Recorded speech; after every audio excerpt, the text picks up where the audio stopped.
अब से सबा मेरी मदद करेगी। इसने आज से ही हमें ज्वाइन किया है। मुबारक हो। शुक्रिया। चलो।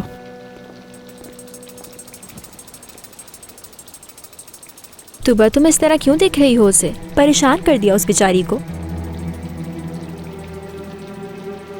इसे देखकर ऐसा लग रहा है कि कोई जानी पहचानी है। बैरिन, मुझे तो ये लड़की हमारी पुप्पो की कॉपी लगती है।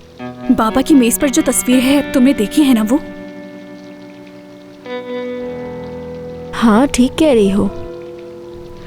अजीब इत्तेफाक है।